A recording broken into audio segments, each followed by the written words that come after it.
Some coaching moves already happening. I don't know if I've seen it happen after week 3 that I can remember. Maybe it has, and you guys can correct me, but it feels early. Brent Pry out at Virginia Tech after getting just absolutely murdered by Old Dominion. And then UCLA off to an awful start too. It seems like Tennessee certainly won that trade with Nico and Joey, but UCLA with more issues than just the quarterback at this moment. And then we'll talk about those too, but then the heat is up in Gainesville for sure. We'll talk about that game specifically on Wednesday, but who wants to start us out? Tom's a Virginia Tech guy, kind of quasi. I don't know if I was allowed to leak that or not, but he said in the group chat, so it's coming out now. I was going to say by proxy of Brent Pry at Penn State once upon a time. So no, yeah, Virginia Tech's always just been one of those brands that I'm like, yeah, I want good things for them. Like Frank Beamer and company, they did things the right way for a very long time. I love their style of play. And it's a shame to see a program that had a lot of success for many, many years be in this type of shape where it's tough to watch. I'm not surprised they moved on from Brent Pry. I am surprised that they did it this early in the season, like mid-September. The opportunity to have the transfer portal open for your team is something these programs are absolutely thinking about. And the sooner that you can get whomever that next head coach is installed so you can get ahead on the actual transfer portal window, the offseason, recruiting, NIL, everything, they've got to get a jump on that. So I understand why these things are happening early. And Brent Pry's had 4 years. The Deshaun Foster one was interesting and surprising to me because one, like clearly he is heartbroken that his alma mater, a program he cares about, let him go after, was it a year? Like a little over a year as the head coach? Less than 2 years. Less than 2 years. I mean, that's astonishing at the college football level. And especially like my thought was, does UCLA care this much about football? And at least by this firing, they're attempting to indicate that the answer is yes. It always felt like Deshaun Foster was hired as kind of a, well, this'll do type of hire because of the Chip Kelly debacle. He left so close to the season. They had to get somebody in, and Deshaun Foster felt right for the program, for the university. But I don't think anybody in Los Angeles was like, Deshaun Foster is going to take us to the promised land. So I never felt that way.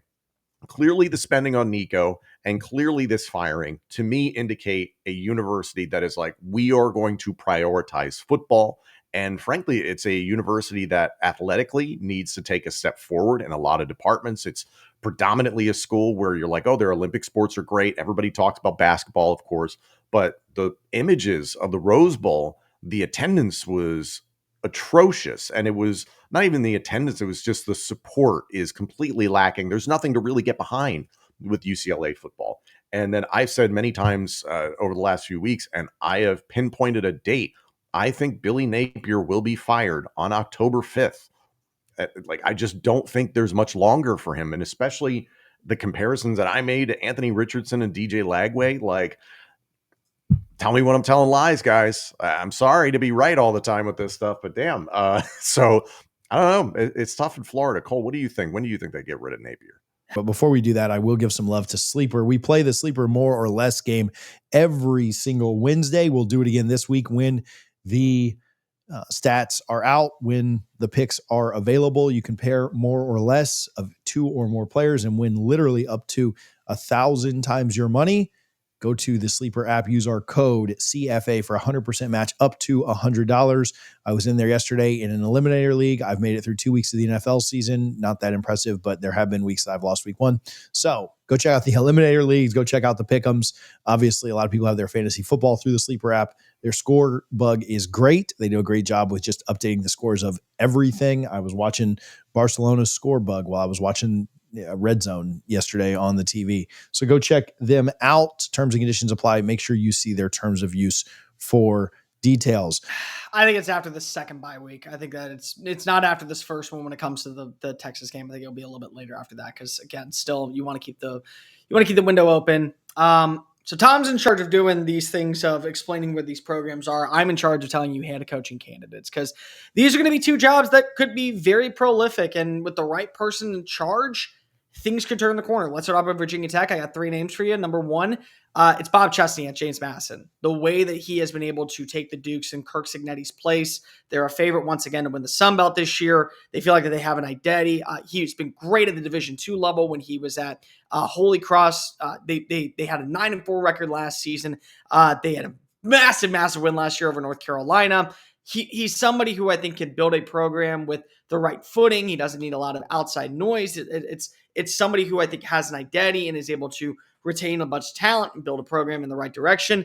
So I think he's on a short list of names. I know a lot of people are going to say Shane Beamer. From what I've gathered and talking to people out in Columbia, he wants to create his own legacy. He wants to do what Frank did and turn South Carolina into a Virginia Tech. So he's not a name that I think you have to look after. South Florida's Alex Golesh. Until further notice, he's going to get mentioned for more jobs out there. Well, he should, because of how he's turned the identity of the program around down in Tampa. But regardless, they're going to have to get his gauge.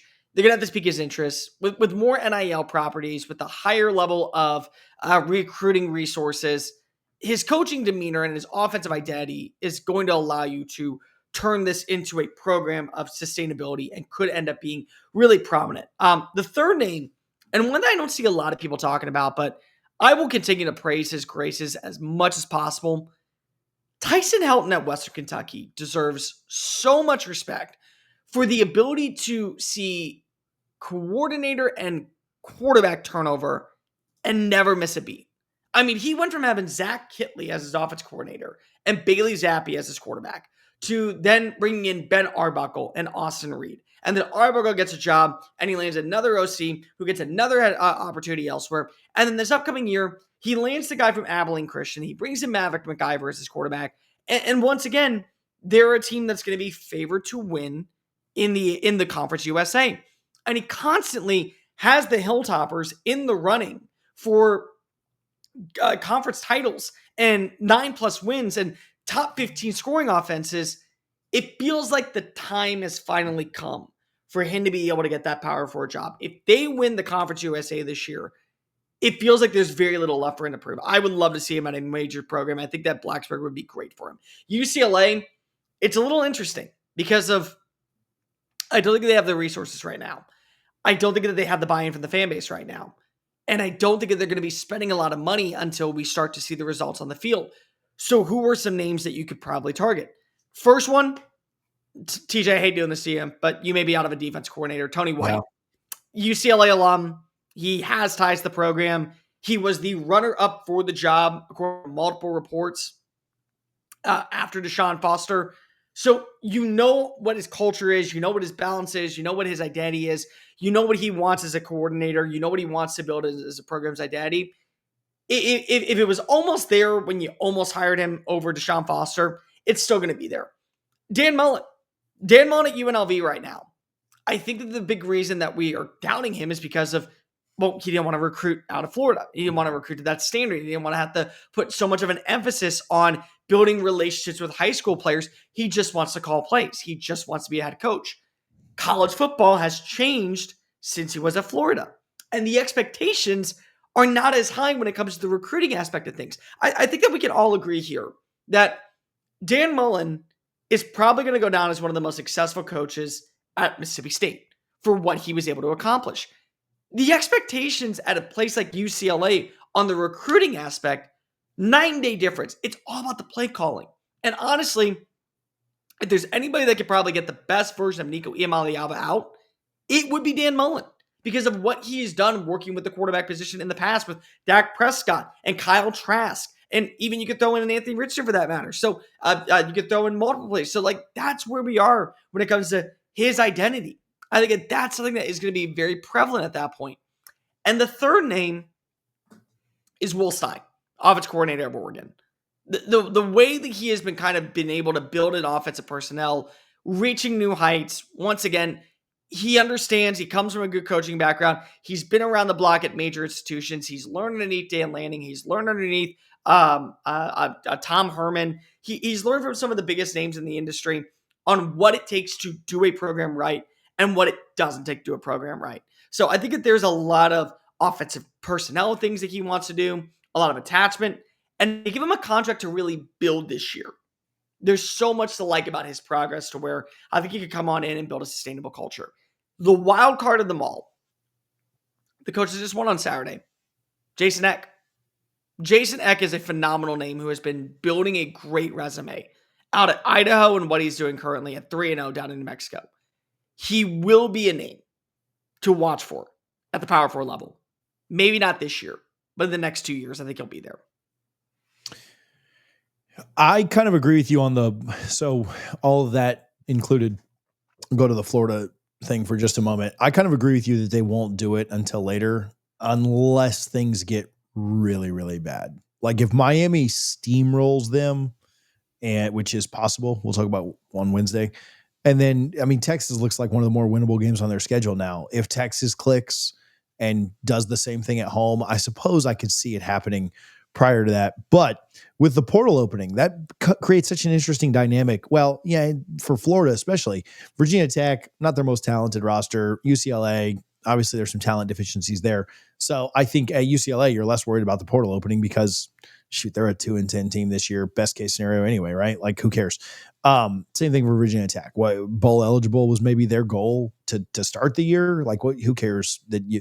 But Florida, man, if they were to do it after this Miami game, how many guys? They love Billy Napier there. Like, the one thing he's done a really good job of is recruiting and getting guys to lock in. They don't have a lot of portal guys jumping out every year. They don't have people leaving. I could see that going really, really poorly, and I could see them holding on to him for longer. Because who cares, right? Like, do you want to, if you're Florida, like, do you want to try and scrounge away to a bowl or get close to it, get to 4, 5, 6 wins, as opposed to a bunch of guys jumping in the portal potentially and winning 2 or 3. So I think it's October 5th. It's the day after the Texas game for me, because I don't think they're going to beat Miami, and I think they lose to Texas. I don't think it's badly. Like, Texas looks flimsy, but I think Texas gets it together and wins that game ultimately.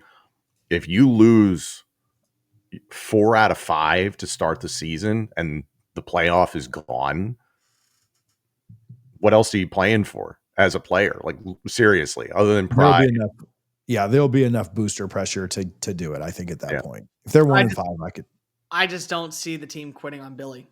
And I think that's going to be something that makes it helps. Where it helps him keep his job until November.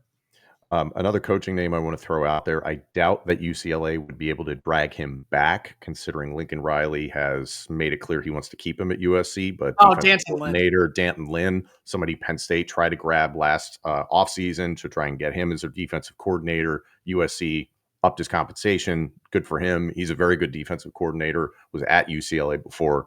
I don't know if Lincoln Riley would let him go, considering USC has more pressure on it. Lincoln Riley has more pressure on him to get that thing moving in the right direction.